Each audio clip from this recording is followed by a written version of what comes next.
There was a woman, 28 weeks pregnant, lying in a clinic bed 60 kilometers from the nearest hospital. Her blood pressure was killing her. The baby inside her was in distress. And the only person in the world with the knowledge to save them both. The husband who'd abandoned her. The same man who told her she was too simple to understand his work. The man who'd called her career just practical, while his own career was built on lies. The man whose pride had destroyed everything they'd built in 7 years of marriage. But here's what nobody knew: when he finally found her, covered in mud and desperate, he'd discover something that would shatter him completely. A letter. Written in her handwriting. Explaining why she ran. Why she never told him about the baby. And why she'd made peace with dying. That letter would either save them both, or arrive too late. My people, settle down. Grab your phone charger. Call your sister. Because this story, it's going to shake you to your bones. Before we dive deeper, let us know in the comments where you're watching from. We'd love to hear from you. And don't forget to hit that subscribe button so you never miss any of our upcoming videos. Now, let me take you back to where it all started. Ibadan University College Hospital. A place where red earth meets big ambition and even bigger egos. Dr. Folarin Adeyemi was the kind of man who walked into a room and made it go quiet. Not because he was loud. Because he was brilliant. Or at least, that's what everyone thought. 38 years old. Doctorate in Public Health from Johns Hopkins University in America. Published in international journals. Lecturer at one of Nigeria's most respected teaching hospitals. When he spoke at conferences, people pulled out their phones to record. When junior doctors saw him in the hallway, they straightened their backs like soldiers. His office walls were covered in certificates, awards, framed articles with his name in bold letters. Every morning, he'd look at them while drinking his coffee, and something inside him would whisper, "You made it. You're not like the others." But there was something else people noticed about Dr. Folarin. Something that made them uncomfortable even when they were clapping for him. It was the way his intelligence had turned sharp. Cutting. The way his eyes would flash cold whenever someone questioned him. The way he'd smile when correcting people, like their ignorance amused him. Pride doesn't announce itself. It just sits in a man's chest, growing quietly, until one day it's bigger than his heart. And Folarin's pride. It was about to cost him everything. His wife saw it before anyone else. Moremi Adeyemi. 35 years old. Senior midwife at the same hospital where her husband gave lectures. But you'd never know they were married by the way he treated her in public. While Folarin commanded auditoriums and advised government health officials, Moremi worked the night shifts in the maternity ward. Her hands had cut over 3,000 babies. Her voice had talked countless terrified women through the most painful, sacred moments of their lives. She knew things doctors didn't know. Things you can't learn from textbooks. Like how to tell when a mother is bleeding internally just by the way she breathes. How to turn a breech baby with patience and prayer. How to hold a teenager's hand when she's giving birth alone and terrified. The other midwives called her Mama Moremi even though she had no children of her own. The mothers came back to the hospital just to thank her, bringing yams and prayers and babies named after her. But to Folarin, midwifery was just nursing. Practical work. Several floors below where he lived intellectually. You wouldn't understand, he'd say when she offered insights about his maternal health research. Your work is hands-on. Mine is cerebral. She'd swallow the hurt. Smile gently. And go back to saving lives he'd never see. But that night, the night of the hospital gala, Moremi was carrying a secret that would change everything. 12 weeks pregnant. A son. She had the ultrasound image folded in her purse. She'd planned to tell him after the ceremony. Maybe then. She had no idea that in 3 weeks, she'd disappear completely. After the ceremony. Maybe then, finally, he'd see her as more than just the midwife I married. She had no idea that in 3 weeks, she'd disappear completely. The hospital's annual gala was the kind of event where people wore their finest clothes and pretended their jobs weren't slowly killing them. Folarin stood at the podium in a perfectly tailored agbada, deep blue with gold embroidery, receiving yet another award. Outstanding contribution to public health research. The applause was thunderous. Moemi sat near the back, hands folded over the small swell of her belly that her loose dress concealed. She watched her husband smile that smile. The one that looked humble but wasn't. I must acknowledge, Folarin began, his voice smooth as expensive whiskey, that success requires sacrifice. Real success. It requires dedicating yourself to excellence, not mediocrity. It requires choosing vision over domesticity. The word landed like a slap. Several people glanced back at Moemi. She kept her face calm, serene, but her fingers tightened around her clutch purse. Inside that purse was the ultrasound. The image of their son. The joy she'd been holding like a fragile egg, waiting for the right moment. That moment was dying in her hands. After the speeches, colleagues swarmed Folarin. Congratulations. Photographs. Laughter. And there was Funk, his research assistant. 29 years old, ambitious, with eyes that looked at Folarin like he was the answer to every question she'd ever had. She touched his arm too long. Laughed too loud at his jokes. Leaned in too close when he spoke. And Folarin, drunk on applause and admiration, didn't step away. Dr. Adeyemi, you're so brilliant, Funk gushed, her voice carrying across the room. Not like these other doctors who just memorize and repeat. You actually think. Folarin smiled. Finally. Someone who appreciates intellectual rigor. Their eyes met. Held. Moemi felt something crack inside her chest. She didn't know it yet, but Funk had been doing more than assisting with research. She'd been helping Folarin cut corners. Fabricate data points. Copy sections from obscure journals he assumed nobody would ever check. That prestigious award he'd just received. Built on lies. And the truth was about to explode. Moemi stood up slowly, one hand on her belly, and walked toward the exit. Nobody noticed. They were all watching Folarin shine. As she pushed through the doors into the warm Lagos night, she made a decision. She'd tell him about the baby tomorrow. Give him one more chance to choose her. Choose them. But tomorrow would bring something else entirely. A phone call at 2:47 in the morning that would destroy everything. 3 weeks. That's all the time left before Folarin's carefully constructed life collapsed like a house built on sand. But that night, the night after the gala, Moemi still believed in him. Still carried hope along with the baby growing inside her. That hope was about to be murdered. Moemi was at the hospital when her phone rang. 2:47 a.m. She'd just delivered twins, both healthy, both crying with strong lungs, praise God. She was washing her hands when she saw Folarin's name light up her screen. Hello. They've suspended me. His voice sounded strange. Hollow.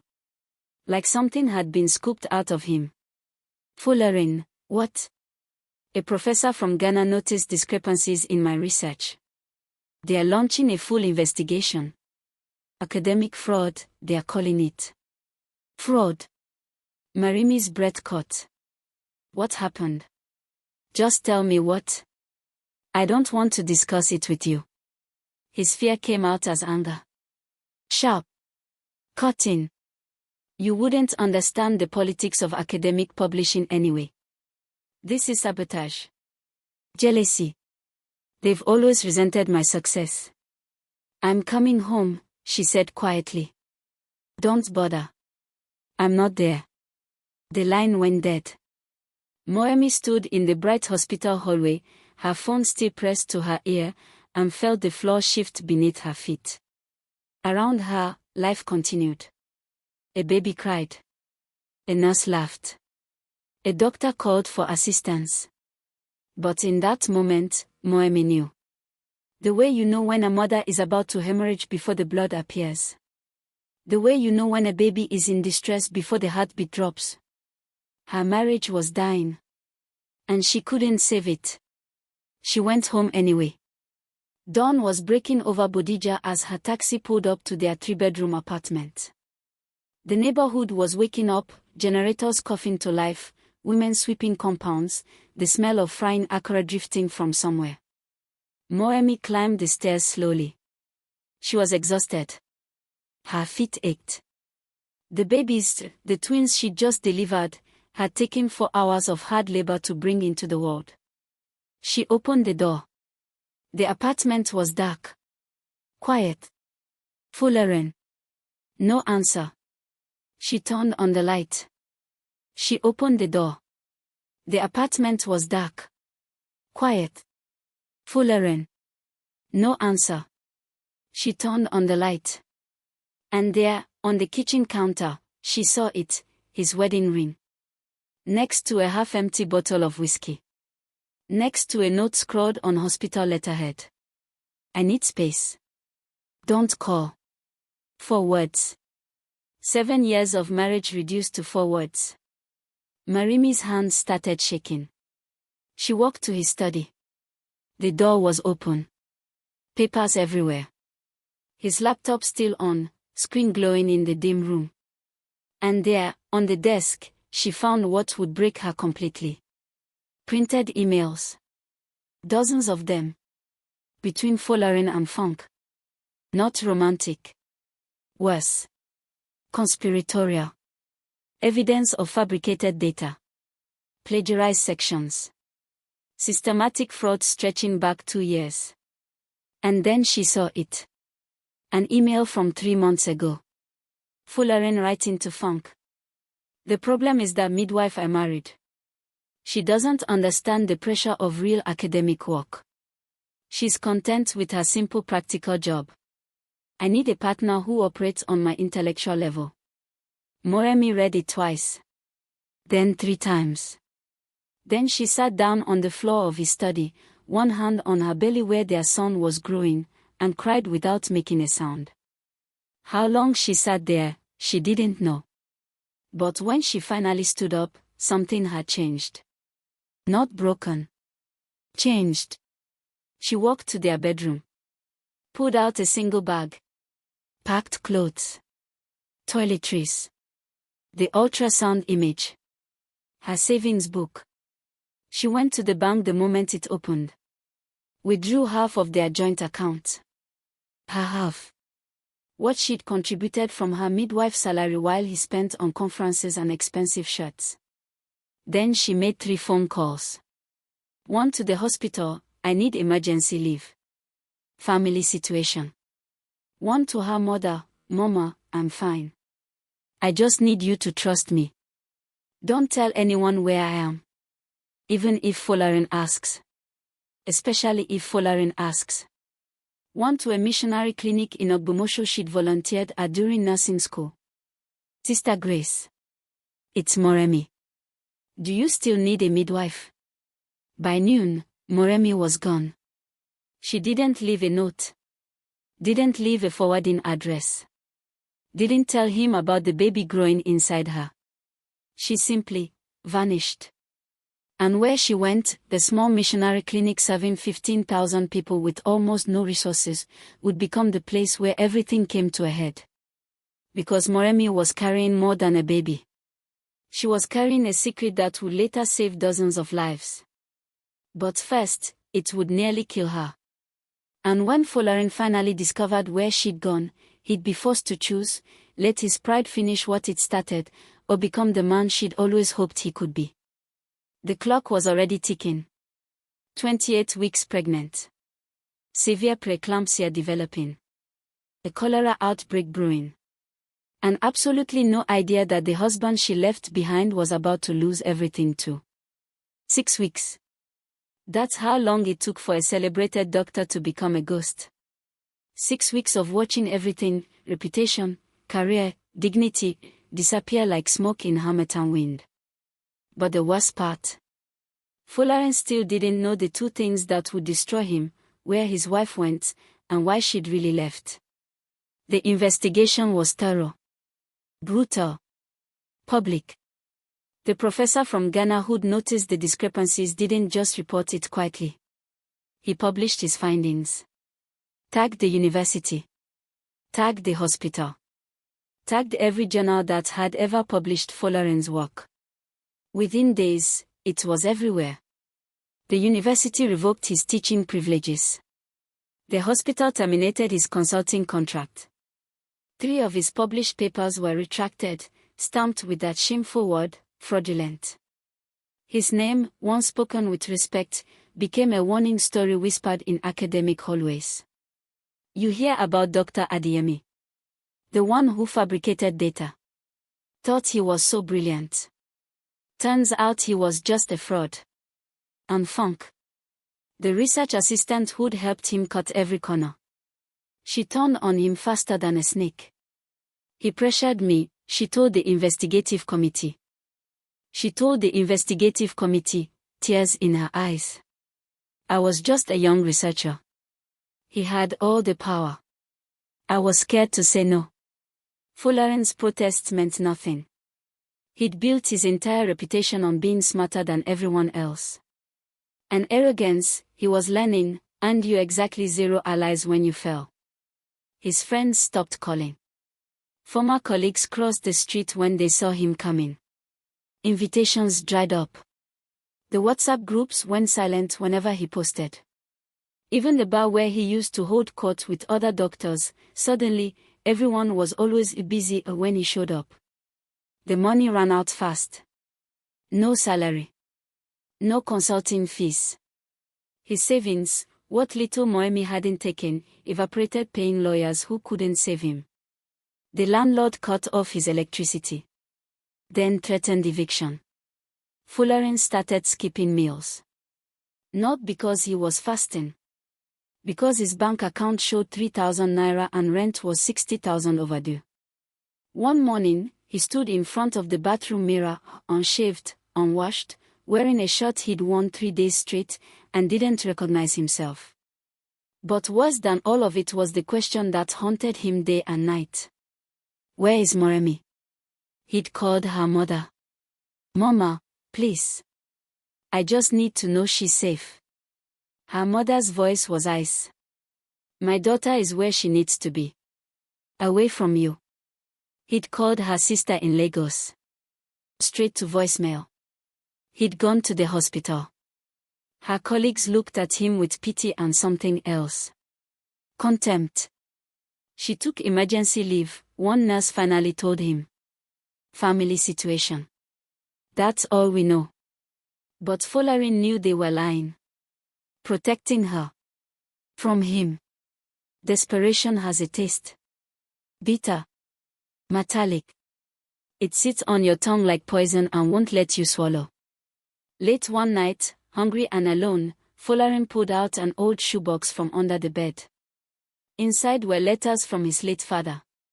A man who died 10 years ago in a village Folarin had spent his whole life trying to escape. Erowa. A small farming town in Oyo State.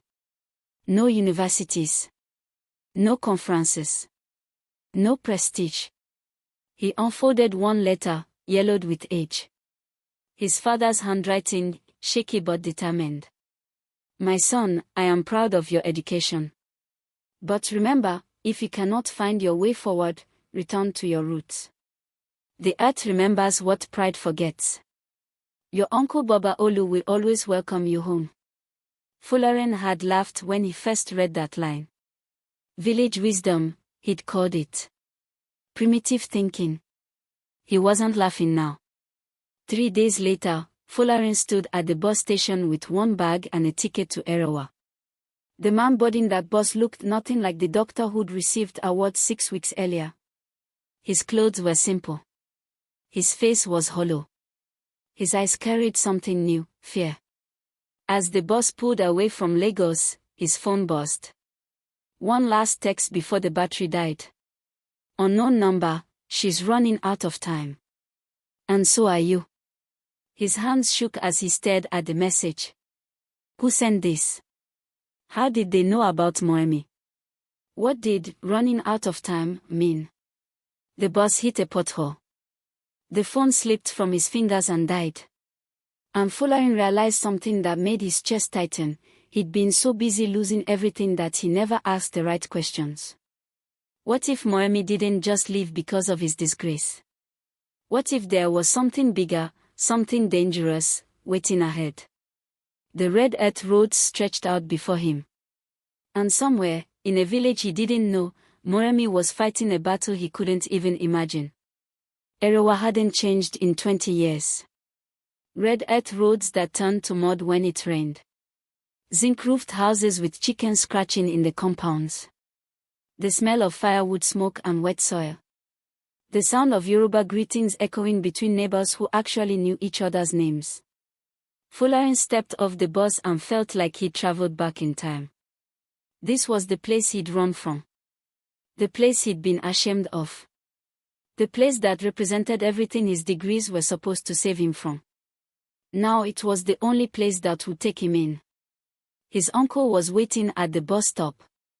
Boba Olu. 73 years old.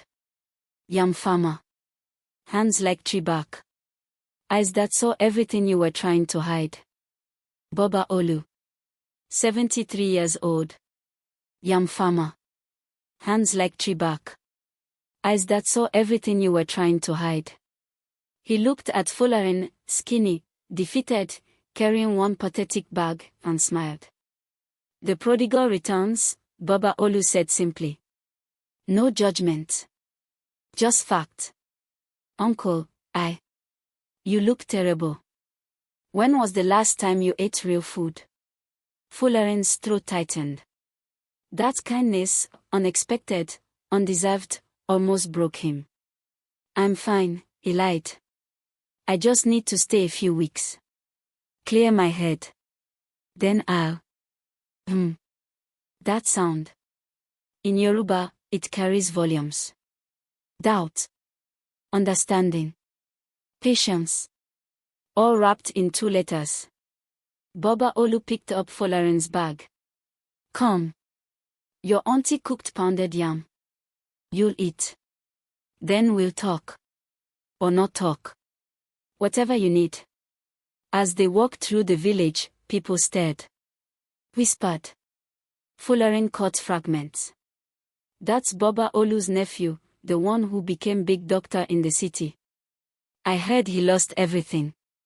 Pride is a dangerous teacher. Folarin kept his head down. Shame tasted worse than hunger. The next morning, Boba Olu took him on a tour. This is Erewa, he said, gesturing at the sleepy village waking up around them. 5,000 people. Mostly farmers. Some traders. Good people. Hard-working people. They passed the market. The school. The church. The mosque. Then Boba Olu stopped in front of a small building with peeling paint and a faded sign, Erewa Community Health Clinic. Our clinic, Boba Olu said. Only one for 30 kilometers. Through the open door, Folarin could see inside. Cracked walls. Ancient equipment. A tired-looking woman in a nurse's uniform, probably 70 years old, maybe 50, hard to tell, bandaging a child's arm. That's Nurse Yotund, Boba Olu continued. Been here 40 years. Does everything. Malaria treatment. Wound care. Vaccinations. Delivers babies when women can't make it to the hospital. Where's the doctor? Folarin asked. Boba Olu laughed. Bitter. Doctor. We haven't had a doctor here in 12 years. No doctor wants to come to a village. No prestige here. No money. Just sick people who need help. Folarin felt a jab. Deserved it. When women go into labor, Baba Olu said quietly, they have to travel to Ibadan. 30 kilometers on bad roads. You know how many don't make it? Folarin said nothing. But not your problem, right? You're just passing through. For 5 days, Folarin kept to himself. He helped Baba Olu on the yam farm. Ate quietly. Slept on a mat in the small guest room. Avoided eye contact with villagers. He noticed the clinic. Noticed the struggles. Noticed Nurse Yotan working 18-hour days with almost no supplies. But he told himself, not my problem. I'm not that kind of doctor. Then, on the 5th night, everything changed. Screaming.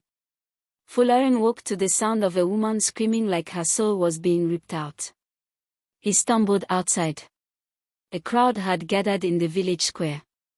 Flashlights. Voices shouting. Panic thick in the air. A young woman, couldn't be more than 20, was being carried on a makeshift stretcher. Heavily pregnant. Bleeding. Her face twisted in agony. Bisola, someone shouted. The baby is breech. She's been in labor for hours. We need to get her to Ibadan. Nurse Yotan was there, her face grave. The rain started an hour ago. The roads are flooded. We'll never make it in time. Then what do we do? Bisola's mother wailed. Let her die. The crowd turned. And Folarin felt every single pair of eyes land on him. Baba Olu's voice, quiet but clear, you're a doctor. Help her. Time stopped. Folarin stood there in his wrinkled shirt, barefoot, staring at this young woman bleeding in the dirt. And suddenly, his mind went completely blank. 15 years of education. A doctorate from America. Published research on maternal health outcomes. All of it useless. Because he'd never actually delivered a baby. That was work for midwives. Work he'd considered beneath him. Work like Moremi. I can't, Folarin whispered. I don't know how. I'm not that kind of doctor. The disappointment in Baba Olu's eyes was worse than any academic tribunal. But then Bisola screamed again, raw, desperate, dying, and something deeper than pride moved inside Folarin. Something he'd forgotten was there. His voice, shaking but loud, bring her to the clinic. Now. Nurse Yotan, I need you to guide me. I'll be your hands. You be my knowledge. What happened next would be talked about in Erewa for years. But whether it would be a story of redemption or tragedy. 2 weeks after saving Bisola's life, Folarin finally felt something he hadn't felt in months. That would depend on the next 4 hours. 2 weeks after saving Bisola's life, Folarin finally felt something he hadn't felt in months. Useful. He'd been helping at the village clinic. Learning to listen instead of lecture. Holding babies instead of writing papers about babies. Watching Nurse Yotan work and realizing she knew more about real medicine than he'd ever learned in any classroom. His hands, those educated hands, were developing calluses. From farm work. From carrying water. From mopping clinic floors. And something strange was happening, he was starting to sleep at night. But the letter that arrived that Tuesday morning, it didn't just wake him up. It detonated everything. Baba Olu brought it to him at breakfast. No return address. Just Dr. Folarin Adeyemi, care of Baba Olu Adeyemi, Erewa, written in handwriting that made his heart stop. Moremi. His hands trembled as he tore it open. Folarin. I hope this letter finds you. I'm writing because there are things you need to know, and I don't have much time. I'm in a village called Ogbomosho, working at a missionary health clinic. When I left, I was 12 weeks pregnant with your son. I'm now 28 weeks. Folarin's vision blurred. Pregnant. 28 weeks. A son. They've diagnosed me with severe preeclampsia. My blood pressure is dangerous. The doctor here says I need to be in a fully equipped hospital, but Folarin, this clinic serves 15,000 people. If I leave, women will die. There's no other midwife within 60 kilometers. His chest tightened. No. No, no, no. So I'm staying as long as I can. And I've made peace with whatever comes. No, Folarin whispered out loud. I didn't tell you about the pregnancy because I knew you'd see it as an inconvenience. Another domestic thing pulling you from your important work. Maybe I'm bitter. Maybe I'm wrong. But I needed to know I could do this, be a mother, save lives, matter, without waiting for your approval. The words cut like surgical blades. I don't know what's happened to you since the scandal. I don't know if you're still the man who valued awards over people. But I know our son deserves better. If anything happens to me, his name is Ahmed. Joy has arrived. Teach him what I couldn't teach you, that the greatest wisdom is knowing you don't have all the answers. I loved you, Folarin. I probably still do. But love without respect is just beautiful suffering. Moremi. Folarin read it 3 times. Each time, the truth hit harder. She was pregnant. Carrying his son. Dying from a condition he'd written research papers about but never actually treated. And she'd been suffering alone while he'd been drowning in self-pity. Uncle, he said, his voice cracking. I need to go. Now. I need to. Baba Olu put a hand on his shoulder. So. The doctor finally remembers he has a wife. Tell me, Folarin, are you going because you're afraid of losing her, or because you've actually changed? Folarin opened his mouth. Closed it. The honest answer scared him. I don't know, he finally said. But I know I can't let her die thinking I never cared.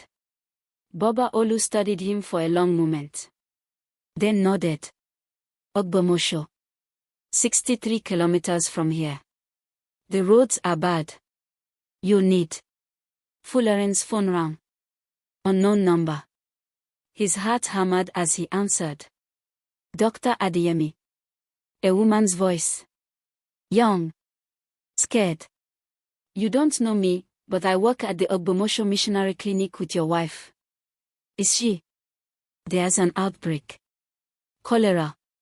Spreading fast. We have over 40 patients, no clean water, and Moemi, she collapsed this morning. Her blood pressure is static. The line went dead. Folarin stood frozen, the letter in one hand, the silent phone in the other. Moemi wasn't just sick. She was in the middle of a medical crisis. Pregnant. Preeclamptic. Exposed to cholera. And he was 63 kilometers away. Baba Olu was already moving. I'll get transport. You pack. Go. As Folarin threw clothes into his bag, his mind raced. Cholera outbreaks didn't just happen. Not in established clinics with proper sanitation. Someone would have had to contaminate the water supply. Deliberately. And suddenly, Folarin remembered something. Funk, during the investigation, screaming at him, "You ruined my life. I'll make sure you lose everything you love." He thought she meant his career. What if she'd meant Moemi? 63 kilometers.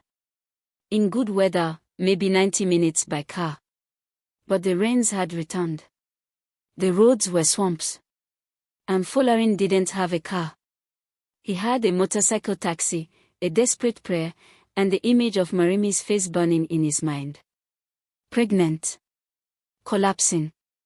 Running out of time. He'd failed her in every way that mattered. This was his last chance not to fail her in the way that would kill her. Running out of time. He'd failed her in every way that mattered. This was his last chance not to fail her in the way that would kill her. The motorcycle roared through red mud and rain. Folarin held on, his bag clutched to his chest, water soaking through his clothes. Every pothole felt like a punch. Every delay felt like death creeping closer. He'd never prayed so hard in his life. Please, God. Let me get there in time. Please. Somewhere between Erawa and Ogbomosho, drenched and terrified, Folarin understood something. All his education meant nothing if Moremi died. All his degrees were just expensive paper if he lost the woman who'd loved him when he didn't deserve it. And the son he'd never met. Ayamide. Joy has arrived. What kind of joy could come from a father who'd abandoned his mother? The motorcycle skidded. Folarin's heart jumped into his throat. Sorry, sir, the driver shouted over the engine. Road is bad.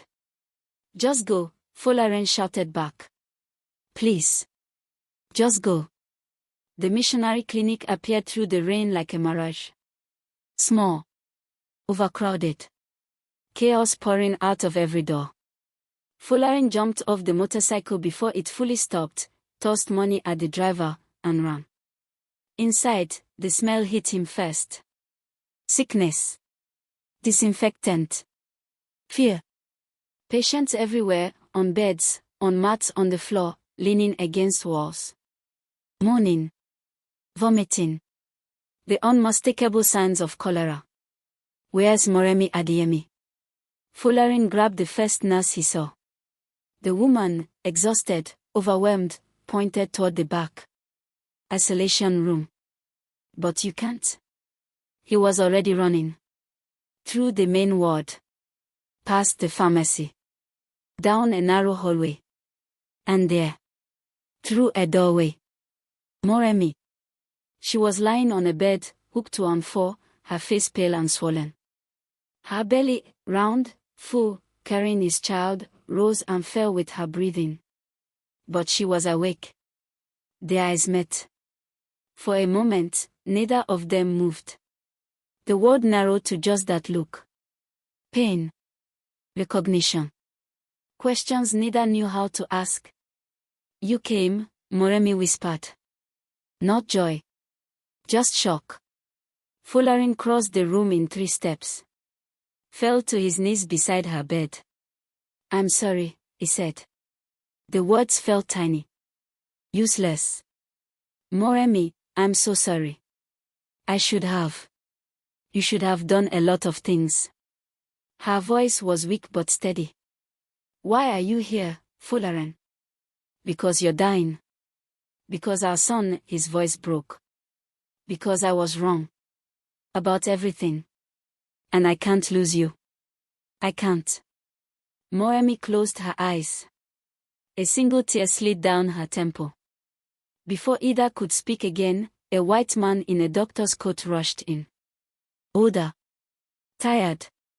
British accent. Your Dr. Adeyemi, he asked. Yes. Thank God. I'm Dr. Peter Collins. We are drowning here. 43 cholera patients and counting. Our water supply is compromised. And your wife, he glanced at Moremi. She's refusing to evacuate.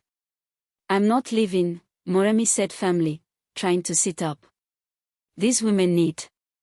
You're not leaving because you're too stubborn, Folarin said, surprising himself. But you're also right. So here's what we are going to do, I'm staying. I'm helping. And we are going to save everyone.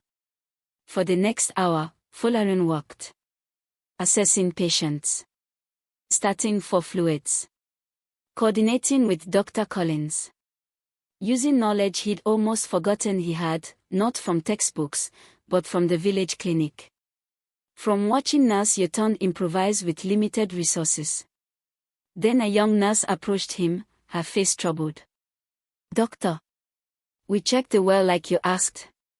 And, you need to see this. Folarin followed her outside, into the rain. The well sat behind the clinic, covered by a rusted metal sheet. When they pulled it back, the smell was immediate. Chemical. Wrong. Folarin looked down into the water. Even in the dim light, he could see it. An oily sheen. Contamination. This wasn't an accident, he said quietly. The nurse handed him the visitor logbook. Someone came 2 weeks ago. Said she was researching rural health access. Folarin's blood went cold as he read the name. Funk Ideal. Folarin's blood went cold as he read the name. Funk Ideal. Folarin stood in the rain, staring at that name, and felt rage flood his body. Funk had poisoned the water supply. Deliberately sickened dozens of people. Put Moremi, pregnant, vulnerable Moremi, in direct danger. All to punish him. He walked back inside, water dripping from his clothes. Moremi saw his face. What's wrong? The outbreak wasn't natural, Folarin said. Someone contaminated the well. Someone who wanted to destroy this clinic's reputation. Someone who... He couldn't finish. Moremi understood. Funk. Just then, alarms started blaring. A nurse screamed from the ward. Dr. Collins. Patient in bed 7, she's seizing. And she's pregnant. Not just any pregnant patient. Moremi tried to stand. Her legs buckled. That's Taiwo, she gasped. Twins. 32 weeks. If she seizes. Folarin caught her before she fell. You're not going anywhere. I'll handle it. You don't know how. Then tell me. His voice was desperate. Fierce. Guide me. Like Nurse Yoton guided me with Bisola. I'll be your hands. You be my knowledge. Together. Moremi looked at him. Really looked at him. And for the first time since he'd arrived, she nodded. Together. Sabotage. That word hung in the clinic like poison gas. Because if Funk deliberately contaminated their water supply, she wasn't just trying to make people sick. She was trying to destroy the clinic's reputation. Kill its credibility. And Moremi, the only midwife for miles, the clinic's beating heart, was her real target. Folarin knew it. Could feel it in his bones. Funk wanted to take everything from him. Starting with the woman he'd taken for granted. While Folarin worked on Taiwo, the pregnant woman with twins, now stable but critical, Dr. Collins pulled him aside. We need to make a decision, the missionary doctor said quietly. Your wife's blood pressure is spiking. 160/110. At this rate, she'll have a seizure within hours. Then we evacuate her. To where? The nearest equipped hospital is 90 kilometers away. In this rain, that's 3 hours minimum. She might not survive the journey. Folarin's chest felt like it was being crushed. But if she stays, we do our best. But with the cholera patients, limited supplies, and her condition. Dr. Collins shook his head. I won't lie to you. The odds aren't good. From her bed, Moremi's voice cut through. I'm not leaving. Both men turned. She was sitting up, one hand on her belly, her face set with that quiet determination Folarin remembered from their early days. Moremi. 12 women here are in labor or about to be. 3 have complications. If I leave, who delivers their babies? Who saves them when things go wrong? Someone else. There is no one else. Her voice was still wrapped in silk. I'm staying. That's final. Folarin wanted to argue. Wanted to throw her over his shoulder and carry her to safety. But looking at her, fierce, selfless, everything he'd never been, he understood something. This was who she was. Who she'd always been. And he'd been too blind to see it. Then I'm staying too, he said. And we are going to save every single person here. Dr. Collins looked between them. You're both insane. Maybe, Folarin said. But we're here. Just then, a commotion outside. Voices. Engines. Boba Olu walked through the door. Behind him, Nurse Yuton from Erewa. 6 volunteers from the village, and 3 trucks loaded with clean water barrels. You didn't think we'd let you do this alone? Baba Olu said, his eyes twinkling. The village remembers its own. Nurse Yotan surveyed the chaos with practiced eyes. Right. Where do you need me? For the first time since arriving, Folarin felt hope. While the team worked, setting up clean water stations, organizing medicine, triaging patients, Moremi called Folarin over. There's something else, she said quietly. About Funk. What? She called me. 3 weeks ago. Before she came here. Folarin's blood went cold. What did she say? That you ruined her career. That you used her, then threw her away when things got difficult. That you made her take the blame for everything. That's not. I know. Moremi touched his hand. First physical contact since he'd arrived. I know your many things, Folarin. Arrogant, yes. Dismissive, absolutely. But not cruel. Not deliberately. I know that too. For 18 hours straight, they walked. Then why would she? Because hurt people hurt people. And she wanted me to hurt the way she was hurting. Folarin squeezed her hand. I'm sorry. For all of it. I know that too. For 18 hours straight, they walked. Folarin and Dr. Collins treating cholera patients. Nurse Yotan managing supplies with military efficiency. Baba Olu and the volunteers maintaining clean water distribution. And Moremi, against all medical advice, directing care from her bed. Guiding Folarin through procedures. Talking panicking mothers through contractions. By dawn, they'd stabilized 38 of the 43 patients. No deaths. Not one. It felt like a miracle.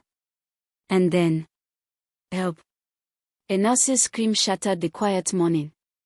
Folarin ran toward the sound, exhausted legs somehow finding speed. He found Moremi convulsing on her bed. Eclampsia. The condition that kills mothers and babies in minutes. Her body rigid. Eyes rolled back. Foam at her mouth. Get me magnesium sulfate. Folarin screamed. Now. But even as his hands moved, checking vitals, administering medication, his mind went blank with terror. Because he knew the statistics. Knew the outcomes. Knew that even in the best hospitals, with the best equipment, eclampsia was often fatal. And they weren't in the best hospital. They were in a village clinic in the middle of nowhere, with limited supplies and no surgical equipment. Moremi's seizure lasted 47 seconds. The longest 47 seconds of Folarin's life. When it stopped, she was unconscious. Her breathing shallow. The baby's heart rate dropping fast. Dr. Collins appeared beside him. We need to do an emergency C-section. Now. Or we lose them both. Folarin looked around the basic clinic. No operating room. No proper anesthesia. No blood bank. We can't. We have to. Dr. Collins's voice was grim. It's their only chance. There's a moment in every man's life when his degrees become dust. When his achievements mean nothing. When all his carefully constructed pride crumbles like chalk in rain. For Folarin, that moment came at 6:23 a.m., watching his wife's body go still after the seizure, their unborn son's heartbeat fading on the monitor. What happened in the next 60 seconds would determine everything. Whether he'd become a widower or a husband. A father or a man who lost everything that actually mattered. We need to convert the storage room, Dr. Collins backed. Now. Everyone moved at once. Tables cleared. Sheets hung. Instruments sterilized with what little they had. Folarin's hands shook as he prepared the makeshift operating room. This wasn't a hospital. This wasn't safe. This wasn't. Folarin. Nurse Yotan's voice, calm as a lake. Your wife trained me once. Years ago. She showed me how to assist with emergency C-sections. I'll help. Boba Olu appeared. The whole village is outside. Praying. Through the window, Folarin could see them. Dozens of people. Some he recognized from Erawa. Others, strangers. All on their knees in the mud, hands raised, voices lifted in songs he remembered from childhood. Please, Folarin whispered. First real prayer of his adult life. God, I failed her. I failed you. Don't let my failure kill them. Please. Don't let my failure kill them. Please. 47 minutes. That's how long the surgery took. 47 minutes of terror. Of precision. Of Folarin's hands doing things he'd only read about, guided by Dr. Collins's voice and Nurse Uton's steady presence. Cut here. Clamp there. Careful. Careful. Watch the bleeding. Check her breathing. Monitor the baby's position. The rain hammered the zinc roof like bullets. The generator hummed and sputtered, threatening to die. Folarin's sweat dripped onto his surgical mask despite the cool morning. And then, a cry. Tiny. Fierce. Alive. Iamide. Joy has arrived. Dr. Collins lifted the baby, purple, squirming, perfect, and placed him on the warming table Nurse Uton had improvised with hot water bottles and blankets. But Moremi was bleeding. She's hemorrhaging, Dr. Collins said, his voice tight. We need to. I know. Folarin's hands were already moving. Massaging the uterus. Administering medication. Everything he'd watched Moremi do 100 times but never thought important enough to learn properly. Your work is practical. Mine is intellectual. His own words mocked him as he fought to save her life. Blood pressure dropping. Pulse weakening. We are losing her, Nurse Uton said quietly. No. Folarin's voice was fierce. No, we are not. He leaned close to Moremi's ear. You listen to me, he whispered. You don't get to leave. Not now. Not after teaching me what actually matters. Our son needs you. I need you. And I promise, I swear on everything, I will spend the rest of my life earning the love you gave me when I didn't deserve it. But you have to stay. Please, Moremi. Stay. Later, nobody could explain exactly what happened. The bleeding slowed. Then stopped. Her blood pressure stabilized. Her eyes fluttered open just as the sun broke through the rain clouds, filling the room with golden light. The first thing she saw was Folarin's face, exhausted, tear-streaked, transformed. The second thing she heard was her son crying. Is he? Perfect, Folarin said, his voice breaking. Just like his mother.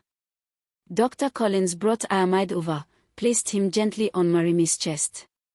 The baby stopped crying immediately. Found his mother. Settled. Outside, the villagers erupted in celebration. Songs of thanksgiving rising with the morning sun. Boba Olu entered quietly, took one look at the scene, Moremi alive, baby nursing, Folarin kneeling beside the bed still in bloody scrubs, and smiled. So, he said. The doctor finally learned something useful. Folarin laughed. Actually laughed. Uncle, I'm still learning. Good. The day you stop learning is the day you stop living. Nurse Uton was washing instruments, humming softly. She'd just helped save 2 lives with equipment that wouldn't pass inspection in any city hospital. And Folarin understood. This was medicine. Not papers. Not conferences. Not awards. This. Moremi looked at him, her hand reaching out. He took it. Thank you, she whispered. I should be thanking you, he replied. For waiting. For believing there was something in me worth saving. There always was, she said. You just had to find it. For 3 days, they recovered. The cholera outbreak was contained. Clean water restored. Patients healing. Moremi getting stronger. Iamide feeding and sleeping like babies should. Folarin helped with everything. Changed diapers. Mopped floors. Assisted with other deliveries. No task too small. No job beneath him. On the 4th morning, an envelope arrived. Official. Stamped. From the Nigerian Medical Council. Folarin's hands trembled as he opened it. A summons. His fraud case had been reopened. New evidence had surfaced, evidence that could clear his name completely. But the hearing was in 5 days. In Lagos. If he left now, he'd miss Ahmad's naming ceremony. The tradition that meant everything to Moremi's family. He looked at his wife, his son, the clinic that had become his redemption. Then at the letter that could restore his career. The choice should have been impossible. But for the first time in his life, Folarin knew exactly what mattered most. 5 days. That's all Folarin had to decide between the two things that once defined him, his career and his family. The medical council hearing could restore everything, his reputation, his license, his future. But Ahmad's naming ceremony. That was about honoring his son, his wife, and the culture he'd spent years running from. His old self would have been on the next bus to Lagos. Wouldn't have even hesitated. But the man standing in that clinic, holding his 4-day-old son while dawn broke over Ogbomosho. That man was different. The question was, different enough? Moremi saw the letter. Read it silently. Handed it back. This could clear your name, she said quietly. Completely. I know. Your career. Can wait. She studied his face. Looking for the catch. The angle. The old Folarin who always had a backup plan. The naming ceremony is in 4 days, she said. My whole family is coming. Mother, sisters, aunties. Everyone. I know that too. They haven't forgiven you. For the wedding. For how you treated me. For disappearing when things got hard. Folarin nodded. I wouldn't forgive me either. Silence stretched between them. Baby Ahmad made small sounds in his sleep. So? Moremi finally asked. What will you do? Folarin pulled out his phone. Dialed a number. Hello, Mr. Adebayo. Yes, this is Dr. Adeyemi. I received the summons. No, I won't be attending the hearing in person. Moremi's eyes widened. I'll send written testimony. Whatever documents you need. But I have something more important. My son's naming ceremony. The lawyer protested. Folarin listened patiently. I understand the risk, he said. But some things matter more than clearing my name. Some things matter more than career. He hung up. Moremi was crying. Silent tears sliding down her cheeks. You're staying. I'm staying. My son will be named with his father present. You'll have support from your husband, not excuses. And your family. He took a breath. Your family will see that I'm trying to become the man you deserve. What if they don't accept your testimony? What if you lose the chance to clear your name? Folarin looked at Ahmad sleeping peacefully. Then I'll live with it. But I won't live with missing this. Not anymore. 4 days later, the clinic courtyard transformed. Canopies erected. Chairs arranged. The smell of jollof rice and fried plantain filling the air. Women in elaborate girly head wraps. Men in agbada. Children everywhere. Moremi's family had arrived in force. Her mother, a woman who could freeze water with her stare, sat front row, watching Folarin with undisguised suspicion. The ceremony began at noon. Elder Adebowe, brought specially from Erowa, performed the rituals. Prayers in Yoruba. Honey touched to the baby's lips for a sweet life. Water for purity. Salt for wisdom. Oil for prosperity. Then came the naming. Folarin stood, holding his son, voice clear and strong. His name is Ahmad. Joy has arrived. But more than that, hope has arrived. Second chances have arrived. The understanding that every life, every walk, every person has dignity. He looked at Moremi. The understanding that every life, every walk, every person has dignity. He looked at Moremi. This boy will know that his mother's hands have saved more lives than any degree ever could. He will know that true strength is admitting weakness. That real men kneel to learn. Marimi's mother's expression softened. Just slightly. 3 hours into the celebration, Folarin's phone rang. His lawyer. He stepped away to answer. Dr. Adeyemi. The council reviewed your written testimony. And the new evidence, it's overwhelming. Fong confessed to everything. You're cleared. Completely. Your license is reinstated. The university wants to discuss your return. Folarin felt nothing. No joy. No relief. Just calm. Thank you, he said simply. Send me the paperwork. He walked back to the celebration. Sat beside Moremi. Took Ahmad from her arms. Good news, she asked. I'm cleared. That's wonderful. No, Folarin said, looking at his son's face. This is wonderful. This moment. This family. This chance to start over. That's just paperwork. That evening, as guests departed and the sun set orange over Ogbomosho, another call came. Not the university. Not the hospital. The Oyo State Ministry of Health. Dr. Adeyemi. We've been following your work at the Ogbomosho clinic. What you did during the outbreak. We have a proposition. Folarin listened. An offer that would change everything. Again. But this time, he wouldn't decide alone. This time, it would be Marimi's choice too. Before we see how this story ends, I need to know, are you someone who believes real change is possible? That people can actually transform? Or do you think we're all stuck being who we've always been? Drop a comment. Growth is real if you believe in second chances. Let me see who's still with me on this journey. The ministry's offer was everything Folarin once dreamed of. Director of Rural Health Initiative for Oyo State. Good salary. Respected position. Real influence. He'd matter again. Be important again. But there were 2 catches. First, it was based in Ibadan, back where his disgrace had been most public.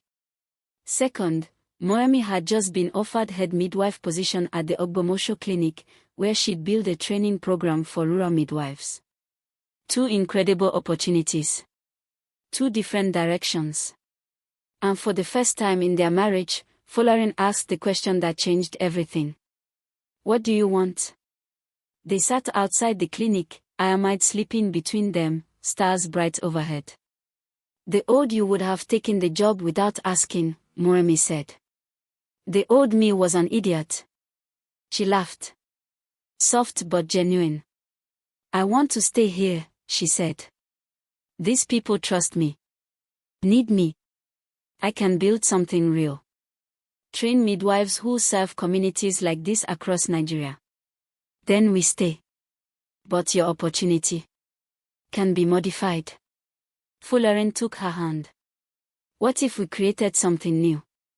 Something that combines both our strengths. What do you mean? I negotiate with the ministry. Run the Rural Health Initiative from here. You build your midwife program as part of it. We work together. As partners.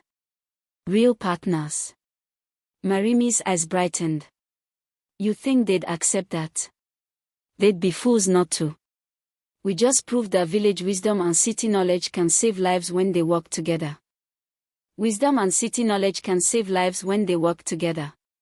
6 months later, the Ogbomosho Community Health Center had transformed. New equipment. Expanded facilities. A training wing where Moremi taught 47 student midwives. Folarin's office, simple, functional, had no awards on the walls. Just pictures. Ayamide's first smile. The Erawa clinic team. Nurse Yotan holding a baby she delivered at 73 years old. He spent mornings seeing patients. Afternoons coordinating with rural clinics. Evenings writing reports with local nurses as co-authors, making sure their knowledge was recognized. Weekends, they visited Erawa. Boba Olu teaching Ayamide to farm. This boy needs to know where food comes from, he'd say. Bisola, the young woman whose breech birth had started Folarin's transformation, was now studying nursing. You saved me, she'd said. Now I save others. News came through official channels. Funk had been prosecuted. Found guilty of poisoning water supplies. 5 years imprisonment. Folarin felt no satisfaction. Just sadness. She was brilliant, he told Moremi one evening. But brilliance without wisdom is dangerous. Will you testify at her sentencing? No. But I write to the court. Ask for rehabilitation, not just punishment. She needs help, not just jail. Moremi squeezed his shoulder. The old you would have wanted revenge. The old me contributed to creating her. My arrogance taught her that stepping on others was how you rise. One afternoon, unexpected visitors. 3 doctors from University College Hospital. Former colleagues who'd avoided Folarin during his disgrace. We came to apologize, one said. And to learn. What you're doing here, it's revolutionary. Village-city partnership. Traditional wisdom with modern medicine. Folarin could have been smug. Could have rejected them like they'd rejected him. Instead, come. Let me introduce you to the real experts. Nurse Yotand. Midwife Moremi. They'll teach you things no university ever will. Watching those city doctors learn from village nurses, Folarin smiled. This was justice. Not revenge. Restoration. That evening, Folarin stood outside the clinic, Ayamide strapped to his back in a traditional wrapper, watching the sunset paint everything gold. Moremi joined them, tired from a long delivery but glowing. Any regrets? She asked. Folarin thought about his old office. The conferences. The applause. The awards. Then looked at his son. His wife. The clinic where lives were saved daily without fanfare. Just one, he said. Moremi tensed. I regret that it took losing everything to find what actually mattered. She leaned against him. But you found it. We found it. She leaned against him. But you found it. We found it. They walked inside together, and Folarin thought about the letter he'd written to Ayamide for his future. My son. They will tell you that success means being above others. I tell you it means lifting others. They will say education makes you superior. I say it makes you responsible to serve. Your mother taught me that every honest work has dignity. Your great-uncle taught me that the earth remembers what pride forgets. A village nurse taught me that wisdom doesn't always wear certificates. And you? You taught me that joy arrives not when we get what we want, but when we learn what matters. Be humble enough to kneel. Brave enough to change. Wise enough to know you never know enough. Love without ego. Serve without scorekeeping. Build bridges, not walls. And remember, the greatest education you'll ever receive won't come from any university. It will come from choosing love over pride. Every single time. The screen fades to show the real statistics. In rural Nigeria, one midwife serves 15,000 people.